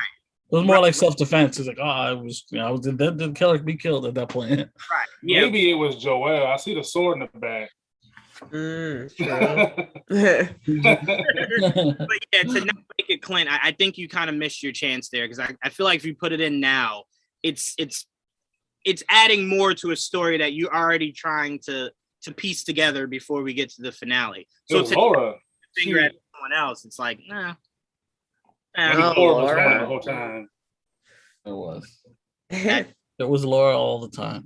It was long. Yeah, Laura. You know what? That would actually be a great twist. Laura's like the evil one. Clint has spent his whole life with this evil. I love that, actually. That'd be so fun. I was sleeping with the enemy. There were two the whole time. That would be really awesome. I would like to hear that soundtrack though. I mean, Agatha's was cool, but could you picture Laura's? Oh wow! Where instead of showing like just Laura behind the scenes of different moments, it's her just brutally murdering people. And come on, it has ratings written all over it. I'd watch that on repeat. Laura's just mercilessly killing. Even the daughter, she even like when she heard her speaking in German was like, oh, she's talking to dad. So clearly she's used this before, not just possibly with Clint, but with somebody else she's talked to. I know they're not this like goody two shoes little family that we thought they were. Right, or we can keep it like, I think she might have just probably used it more than once in the household, talking to Clint in the house. Like you're just speaking in code. But I think she was speaking in code in that moment because I don't think the kids know that their dad was Ronan. But the last thing you want is for them to find that out. You don't want them to find out, right? Yeah, you don't want them. Daddy was a killer and a good one. Because Clint, up until he saw the news that day, he was just like, Ronan's gone, starting my life over again. He's I'm dead. a dad now. And then it's like Ronan pops back up and he's just like, oh my God, why? Like, why couldn't you just stay dead? Who is this? Thought it burnt up in that damn thing. Right? It just won't leave. But Trayvon, what were your thoughts on this episode? I think everybody knows everything about Endgame because Scott went home and told Lewis, and Lewis told everybody else. Oh shit! I feel like Scott That would is definitely run his mouth. I the think Scott would best way definitely for it to get talk. out. Like Scott would definitely talk about all of this, like with excitement. Like we Mhm. survived. I will tell you about all this. Yeah, I definitely see that happening. I hope they do that. A little tease of that or something in the movie. Like I said, I think the post-credit scene, I just don't feel like it was too simple for it to be Ronan and for her to be so obsessed with Ronan and all that just because of her dad being killed, or she thinks her dad was killed by him for it to be just For you? I just feel like it's a mystery. I feel like it's a mystery. I feel like somebody else stabbed him that day and just Ronan gets blamed. See what you're saying. Ron's just getting blamed for it. I was about to remember we're on our that's John Wick movie, and that was a dog. I'm saying no, I'm not saying that's not a good reason. I'm just saying I think it was just a misdirect, and she just thinks that, and that's also why they were like, he wouldn't be happy you're doing this. Maybe tell him don't go after Ronan, and because he knows why, because Ronan didn't actually do it. So I also think Clinton's gonna die. Why do you keep coming back to this, Trayvon? It's too much of I'm gonna come home, I'm gonna make it there, I'm gonna da. No, he's dying. Disney so why can't he just miss Christmas? Why is it show up the day after? Why does it have to be that's why. I mean,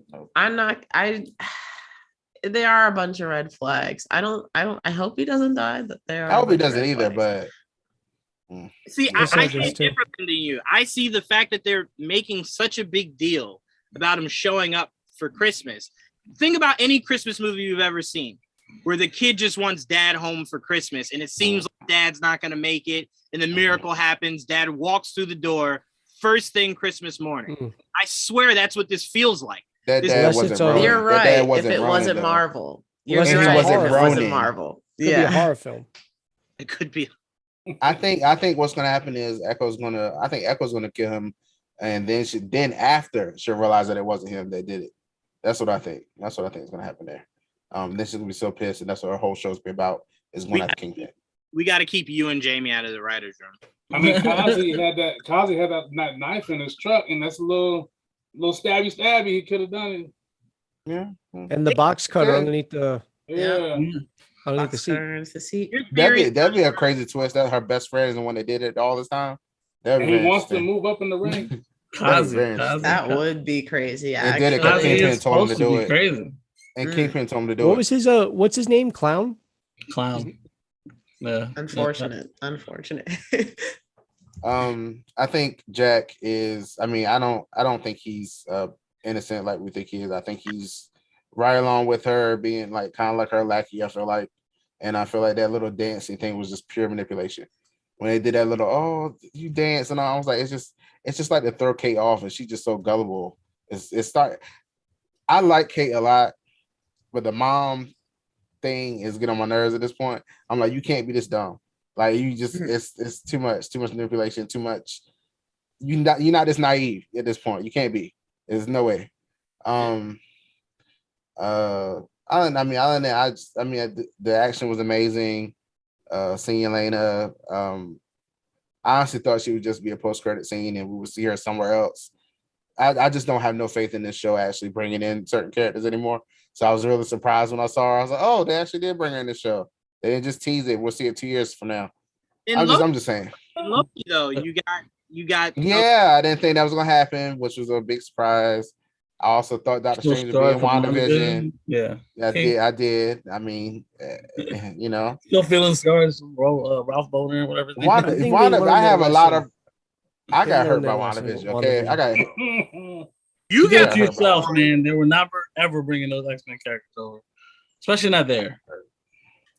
About WandaVision. That's what you want to put out there, Trayvon? What kind of watch does Reed Richards wear? Of boner. You think that hurt you? You think that hurt you? It wasn't just that. Okay. There's a lot of things in WandaVision that pissed me off, and you know that. So I still to this day don't think there's 3 Spider-Man in a movie because I didn't get Mephisto. So don't talk. I honestly don't like. I mean, I'm in a minority when it comes to this Spider-Man thing. Like, if they're in it, cool. If they're not, I mean, it really doesn't matter.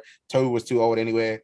So that's where I'm gonna stay on. So we're about to get Michael Keaton as Batman. I don't think there's a such thing. I think he's too old too. Like, I mean, I have to agree with Trayvon on that. I really actually like it.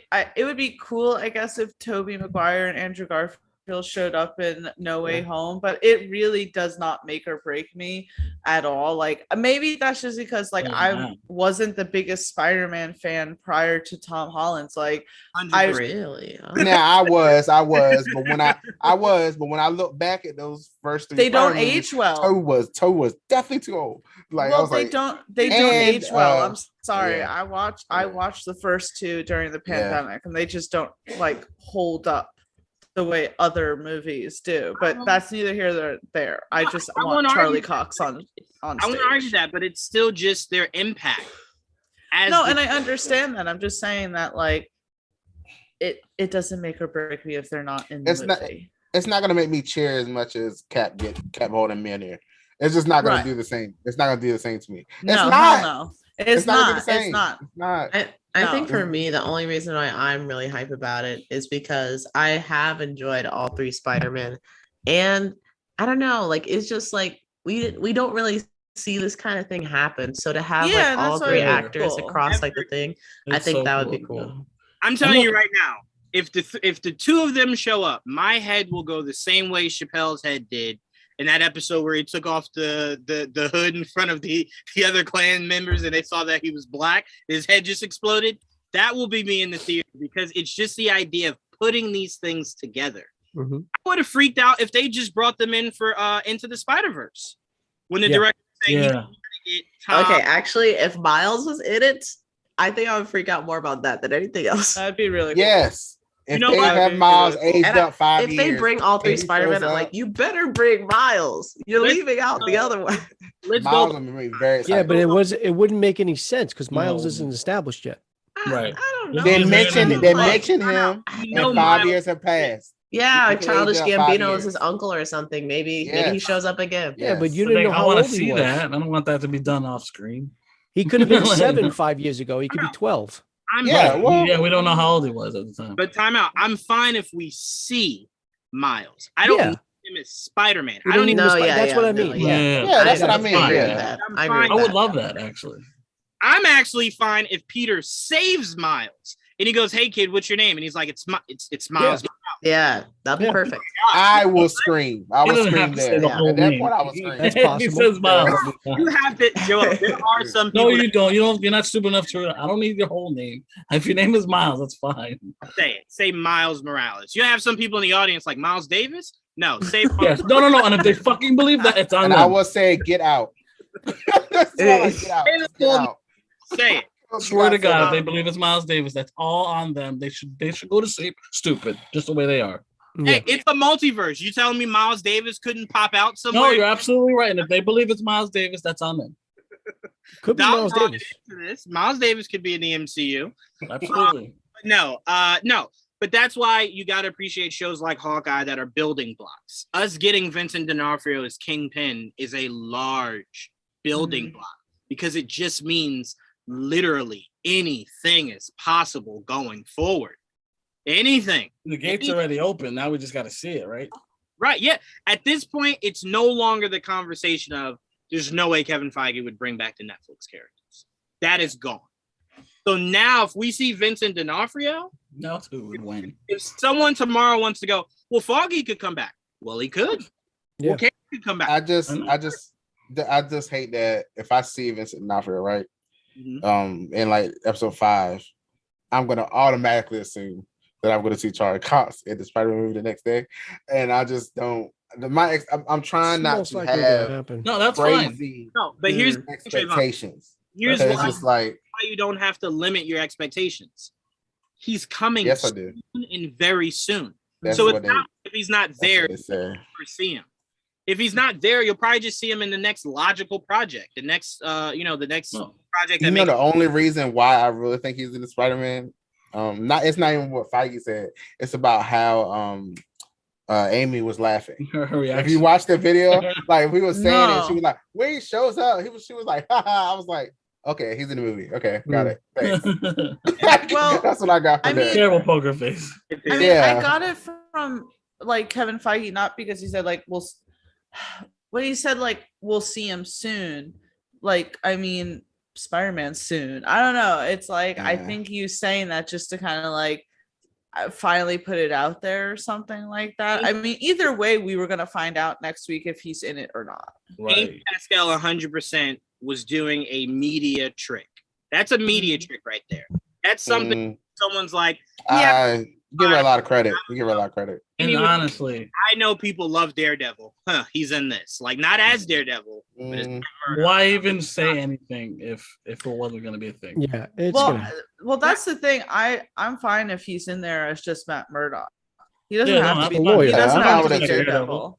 Yeah, he's I not don't going to expect suit up. Daredevil. Yeah, no, I don't need him. I don't expect Daredevil. I expect Matt Murdock. I don't expect. Yeah. Daredevil. Actually, I'd be more excited. I don't know why. I feel like I'd be more excited of him as Matt Murdock than Daredevil. No idea why. I would just He's love great. to see him. He's just I fucking do, great. I do You're right, Joel.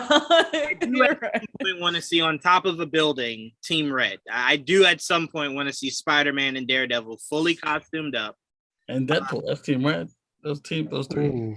Yeah, Don't bring up Deadpool. Like, we're not getting for like 5 years from now. Yeah, Every I'm time not saying we are. I'm We're just saying still it's- writing it. Still Versus writing it. Mephisto. Sick of I mean, that. listen, there's so much that I want to see. It's like Charlie Cox, Vincent D'Onofrio, bring back John Bernthal. Oh my God. John Bernthal is coming back as one of Kristen Ritter, Punisher. please. That's Yeah. I really want Jessica coming Jones. back as one of those two. Really Things. want Jessica I Jones. don't- I don't think he wants anything but Punisher. So I mean, and I think they want him. I so. think that like now any of the actors who want their roles back as the Netflix characters are like putting it in the works now, or at least like voicing it, because now that they see Charlie Cox is happening, they're like, oh well shit, that's possible. To Some be of them fair, are- Kevin Feige is treating the MCU like the most exclusive club in New York. There is a bouncer. Uh-huh. There is a bouncer that will not allow just anybody from those Netflix shows back in. Like, whoa, who are you? No. You played the guy that gave Matt Murdock a hot dog. You can't come back. Well, no, I mean, listen, Finn Jones is not allowed like through the golden gates and everything. Sorry. No. Not too much. Not too much. I enjoyed him. Okay, not too much. I know you did not, but like 100% Kevin Feige's not doing that. He's bringing Charlie Cox back. He's gonna bring Vincent D'Onofrio back, and I hope he brings John Bernthal back. But we'll see And who hopefully else Kristen gets Ritter, like. too.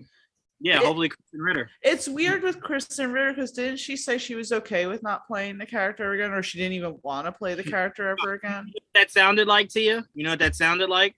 That sounded like I haven't been offered a lot of money. I haven't been offered a bag yet. When I get, because think about it, that's the same thing Daniel Craig said. He said, "I'm done with James Bond." Done. Yeah. You're just like, what if I pay you the most money you've ever seen in your life? And you're just like, I'm back for 2 James Bonds. Like, Very true. so You're very right, Joanne. Very right. and I tell you this: if Tobey Maguire is in this Spider-Man movie, it's 100% because of money, not nostalgia. So yes, Oh hell yeah! money drives everything. Money talks, bullshit walks. Exactly. Let's read a few of these comments before I go to you, Joe, for you to wrap this up. Who knew Clint's wife could speak so fluent German? No one. Clint knew that. Not even his daughter. She's like, what? What are you not talking? Listener, No, Jim, they knew. hey, if U.S. agent can kill in Falcon and the Winter Soldier, Clint can die. I don't understand how that's connected. Yeah, I'm not sure. I don't see I guess just the fact connection. that like a death can happen of a Mhm. character we've been People following. die in the Marvel universe. I'm just saying. That wasn't But like my, it was like a character that died. we somewhat You had get been it. following for a bit. yeah, but that wasn't my argument. Because I mean, if I use that argument that he just used, I could make the argument no one of true importance died in Falcon and the Winter Soldier. So That's that exactly right. why would we assume Clint would die? I don't know. I don't know. Unless you're a big fan of Bartok. I mean, I am. I like Batroc. Batroc. I like Batroc. Damn it! You are. God bless you. God bless you. All right, let's see what we got here. Brandon says this is Tom Holland's movie. Sad fans are making it all about the other two. This is not a team up. Hashtag bold take. I don't think anyone's saying it's a team up. I think the only reason people are expecting the other two is because, well, you're bringing in villains from the other two's franchises. So it's like, it makes sense. Tom Holland needs help to stop this whole group. I mean, because think about Spider-Man 3. Peter didn't even stop Venom and Sandman by himself. He needed help him. The new Goblin. Yeah, it's not out of the realm of possibility that Peter's up against 5 bad guys. Plus, Holland doesn't even have his own villain in this movie. It's all the other two. Right. Right. Exactly. So it's like they're setting it up purely. Well, Mysterio could come back, I guess. I think Vulture makes the most sense, but he's in jail. I mean, there's a lot of possibilities, but not for this movie. Just Vulture isn't a villain to him anymore. Technically, he's a villain. He's just he respects him because he didn't. He saved his daughter. That's what it is. I'm going to boot you from this episode, Tia. It could be. But I'm just reading. I just read something. Apparently, a quote. He said, asking about Toby again. Apparently, it just happened. We're friends. I love to share the screen with them one day. Unfortunately, I don't ever think we'll be able to wear our suits together. But it would be nice to make a film with them. I wish they just lying. Stop. He's lying. Who are you saying said Tom that? Holland. Yeah. Tom Holland. No. It's so stupid. Say that. Stop Why would he doing tell that. us close to the release? Yes, we're all in it, guys, and we all suit up and we're kicking. He's not gonna do that. Yeah, his window is usually like months in advance for spoiling things, so it's too close now. He knows better. Listener Jim is saying meaning death can be yeah, but I never argued that death can't be shown in the MCU. I'm just doesn't mean Hawkeye has to die. I'm not getting the right flags that Trayvon is getting, so that's what I mean. Not either. You know what, Joel? You know it's gonna be funny. You know it's gonna be funny, and Trayvon, you know I will do this. If he does indeed die, it will be the biggest shock to me in all of Marvel history, because it's just like, what? I didn't see that coming at all. Like, why? That was the weird. Like, at least we know Natasha's was a sacrifice. I didn't see Quicksilver getting killed. Did you see that coming? That was wow, Joe. It was a joke. I love that. It was a joke. In the time where I would have believed you. Thank you, Tia. Because they were setting that up for Clint to die there. Joe was literally just making a joke. It was a joke. See that comment? Yeah, he's He right. didn't see that comment. I did not see it coming. yeah.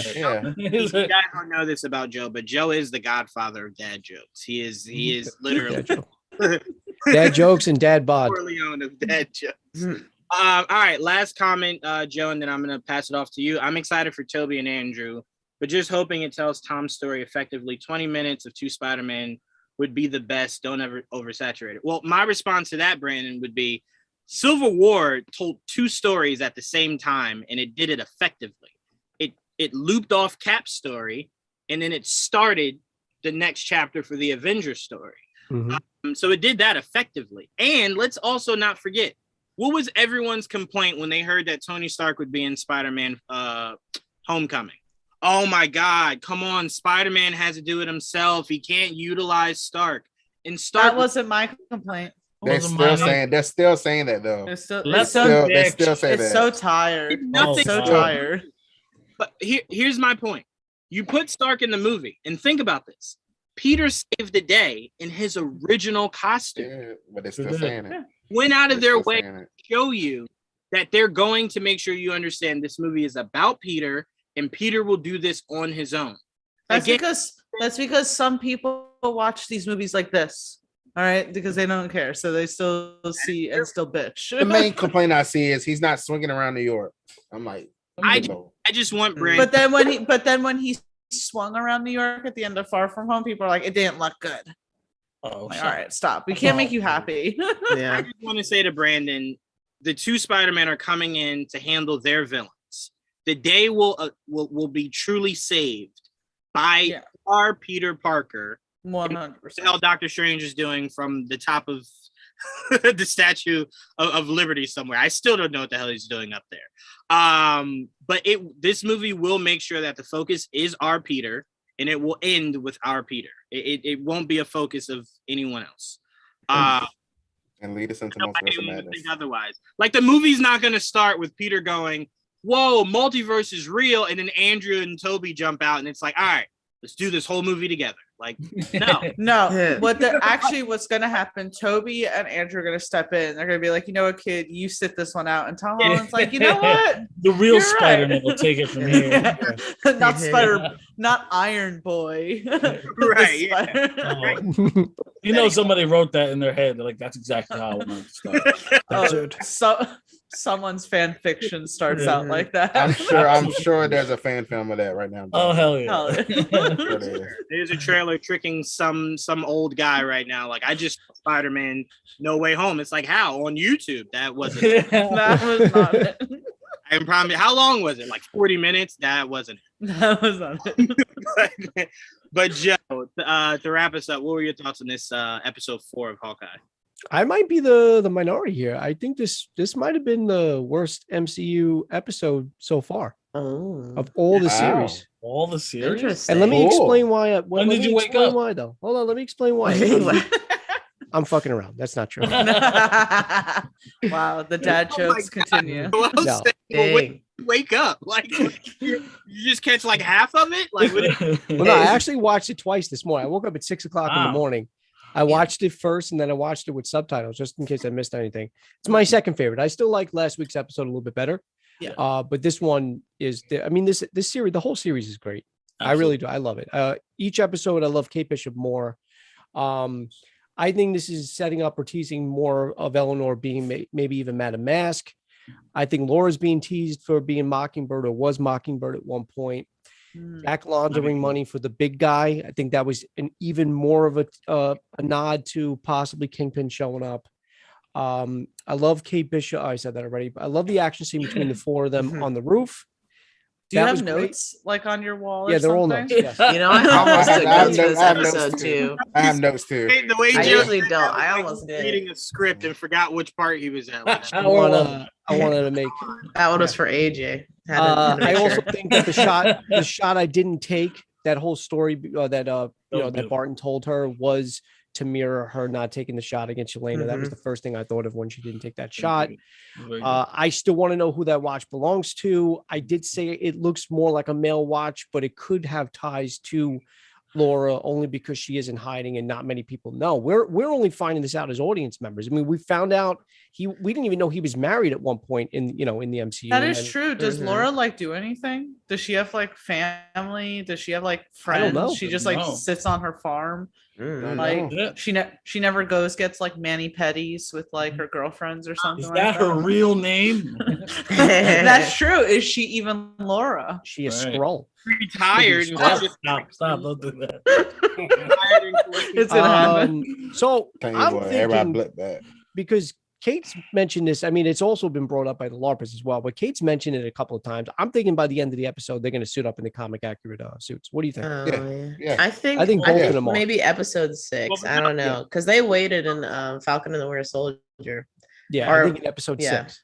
That's what I think. Oh! I'm sorry. I thought you were saying they're going to suit up at some point. I'm like, well, we know this. The photo when you go to the show on Disney Plus, they have their suits. But you're saying he's in his suit too, with the H and everything? Yeah. No, he's got his mask. Not a no. Oh no. I don't think they're gonna do that. From here down. Right.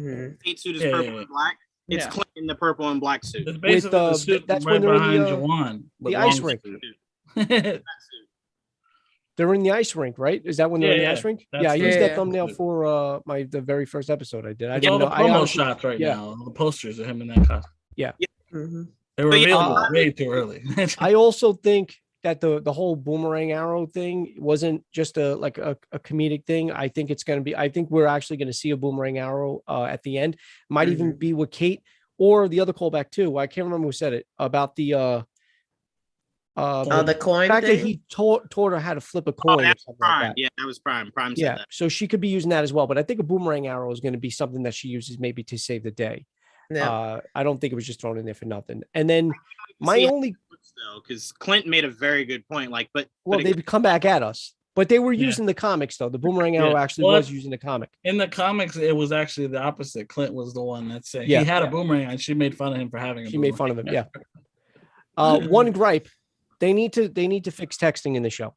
Don't show them typing because their fingers are clearly not typing. Yeah, they're not actually typing anything. It's crazy. It's like he's hitting I like 5 times. Yeah, but that's a common thing. It's the same thing when you see someone typing and it's like just type, just show the letters being typed. You don't have to show the fingers. You can kind of pan up. I never look at the fingers because I'm reading the text, but I'm looking at the fingers, baby. I'm looking at the fingers, baby.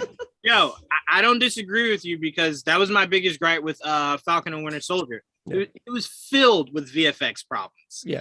Just the one scene where they were all camped out listening to the news after the U.S. agent had killed her friend. Mm-hmm. The audio was coming from one spot, right? And then they all get together and then it's broadcasted. And it's like, who did you make that louder for? Yeah. Like there were multiple phones watching it and you had just one audio stream for it. So they do it all the time. But to be fair, I think someone was saying that a lot of times with texting, they just kind of put it in post-production. So they're not actually typing anything. Oh, they're not typing what's on the screen. I know that, but that's the whole point. Yeah. That's the problem. It's like, damn. They're typing. If they did it in camera, there'd probably be like a reflection of the camera or something. Because a lot of shows and movies do this now, where they're texting, but they're not showing us, and it's just popping up as like word bubbles. Mm-hmm. Yeah, that's what Joe was saying. Yeah. That's all they can do that. They don't have to just show what the reply is and what the other person's writing back. That's it. Right. But other than that, I mean, that's my only gripe of the show so far. I mean, it's great. It really is great. And I can't wait. Like I said, I really do think, judging by what they've done in previous shows, I really think we are going to get an end credit scene after next week's episode because it's the penultimate episode. Mm-hmm. Could be a shot of Kingpin. Who knows? And then by 6, obviously, I think we're going to get something to lead us into something for the future, whether it's Echo or something other than that. But in fact, I don't think, and you said this too, Juwan, several times, either on my show and even on yours, the fact that No Way Home is right after the episode that we're getting next week, I really do think they planned it that way on purpose. Do you guys think that the next episode, like if something happens in No Way Home that could possibly relate to the Hawkeye show, they would piggyback off that, kind of depending on the fans to see the movie, or just what we talked about? Probably. It was filmed differently, and also No Way Home came into factor later because that wasn't what it was originally supposed to be. So I can assume Hawkeye had its complete plan ahead of time, and the only connection I'm making of the two is that Kingpin will be here, Matt Murdock will be there. I don't think anything else story wise will necessarily line up with wherever Hawkeye is and wherever No Way Home is. So I don't think so. Like I don't think the end credit, like the end of the episode, Clint turns on the news and it's just like multiverse stuff. What? Like I don't. Spider-Man's here. Whoa, there's 3 of them. Oh my god. When we did the press thing, that was actually one of the people's questions to Kevin. Like, how come we don't see the overlap? And he's just like, well, it takes the focus away. Like, if I'm doing a Hawkeye show and then you see Spider-Man pop through, you're gonna go, well, why doesn't Spider-Man stop and help him? And it's like, well, it's not Spider-Man's show, it's Hawkeye's show. Yeah. Right. So that's why you just usually will never get overlap. Because it just will swing the focus. Right. Because realistically, I'm like, well, if Spider-Man pops through, it's like, well, just save the day, Peter. Like, don't just leave. Like, stop by, save the day, and then go on about your business. Like, come on. But all right. So look, we enjoyed this episode. We all feel as though next week we're gonna obviously get some more Yelena. Mm-hmm. We might even get what led Yelena to this exact moment. I hope we do get. So. I really want to know what role Val's playing, because I swear the more I think about her, the more it's not as simple as, oh, she's working with Ross, or oh, she's working with blah blah blah. It's something more to it. Something off about Val, especially like I said, the information she possesses, she should not have. Mm-hmm. Again, that wasn't a photo of Clint as Clint. That was a photo of Clint as Ronan. Mhm. And that shot was perfect, as if he posed for it. So it's like, however Did you got Photoshop. Did that shot look like it came from when It was a Natasha? deep fake. The drone shot. No, it was nighttime when the Yeah, when Natasha saying came. when. Oh, okay. I Well, think so. You know where I think that shot actually came from, Trayvon? Remember when Rhodey was talking about where Clint was killing people? He knew it was Clint. Oh, in already. Mexico? Mexico. He already knew it was Clint. So I'm like, well, the government could have had access to that photo. I think the government has all this information we're talking about. How do other people know? The My problem thing is like, why was his face exposed? Yeah, because he was Right. wearing he was wearing the hood and then the Ronin The mask. mask. It was, Yeah. He had to breathe. I was thinking You the same know? thing. chalk it up to. maybe he saw Okay. Rhodey and just didn't care. He was like, I was "Rhodey like, can see "Hey, me. Rhodey, what's up?" Maybe Rhodey can see me. I don't He's know. a friend Maybe from work. Yeah. That's actually hilarious. But yeah. So but all right, guys. We broke down as much as we could. Sorry, my laptop is about to die. I forgot to plug it in. About as much as we could.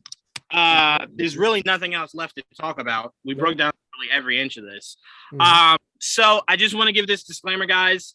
We will be doing this episode next Wednesday. Please, all day Thursday, even Wednesday, stay off your social medias if you do not want to be spoiled. If I'm fucking spoiling everything when I get out of that movie. if you know that you I'm can't kind of scared that someone's gonna say it while walking walking out of the theater, and I would be pissed. Wait, I'm going that's to the happened. first show. That's That- happened yeah. before. Yeah, I've Three seen that's that. why o'clock. I'm like There's no walking with headphones, like la la la la. I'm la. going to Yeah, the 3 first months. screening. 3 look. o'clock. I am not one for violence, but if the purge should ever exist, it should be purely for people who walk out of theaters talking about it. You see me walking into the theater. You're walking out of it. Why would you just be? And bro, did you see when Vulture came in and ripped his skull? It's like, bro, You see when Cat picked up the hammer? I will say this though. I will Can say you this though. imagine? I have Oh. come out of movie theaters saying complete bullshit Just Right? to mess That- with them. just to fuck with people in line. I would have been like, oh my god, I can't. I would even, dude. I went as far one time to pretend cry, and I said like, because a character died, dude. I pissed so many people off, but it didn't happen. I'm sure they were That happy. never happened. Man, that's Oh, no. I made it fighting more words, enjoyable for Joe. them. You got to be careful. you know what, Yeah. Joel? You know, Joel, we're doing that. When me and you come out, we're gonna be like, bro, and when Xavier landed, Yeah. bro, and then when Wolf, He got up and started walking, dude. and then the craziest part is like when Stark came out of the grave and then helped save it. And I'm like, what the fuck is this movie? Zombies are official. You gotta see it. You gotta see it. And then when No, Rick Grimes came, Rick Grimes just- said, I hope. Just I say- hope just that say title not come out. Just say Peter Parker's a Skrull. Be like, yo, I cannot Oh, believe that Peter which Parker's Peter? a Skrull. yeah, which Peter? Yeah, well, I'm like, which Peter? All of them. That's the Oh, great. they're all They scrolls. all transformed in sync, bro. Insane. But all right, guys. I want to give a huge shout out to Prime, Tia, Jamie, Dom, Trayvon, Joe, and Joel for joining me on this breakdown. I'm hyped for what next week is going to bring us. Next week's going to bring us a whole bunch of goodies. A whole Mhm. bunch. So stay tuned for. I'm going to be trying to break down that Spider-Man movie like ASAP. Maybe even as we're on the drive. Live streaming it. Live Guys, stream. I'm in the theater right now. I mean, some people do that right from the theater, right outside. Like, Yeah, oh, pull a let's do it Mark real quick. Ruffalo. Guys, have, I'm like, shooting a first bootleg beginning as of we Endgame. speak. I'm shooting a bootleg. just as we got speak, out. guys. It's amazing. Like, There was one movie I saw back in the day where some guy literally shouted in the theater for us to all be quiet because he was filming a bootleg. So Wow. Thanks, You know what? Give that guy all the awards possible because that guy is the Hustle. right kind of American, okay? Because I can't tell you how many times I've tried to enjoy a bootleg and it's nothing but people, and then who is this? And then who's that? And what are they doing now? Shut up! I'm trying to figure it out too. or when people's heads are like, you see this, and it's like, Oh, so like gets up in front of the camera. You're like, ooh, Do ooh. that. Do that. I am Guy not puts sure. the camera back in his coat. right. To hide it. Oh god. Half the movies in his coat. it's like this. I don't know what you were talking about there. It is horrible. It is so. Oh, God. Yeah. none of us actually watch bootleg, so Exactly. No, yeah. Exactly. They come Racist to stories booties for such I things. I heard. buy everything. I 100% do. Sorry. No. No, I'm just joking. I don't. So we'll see you guys next week.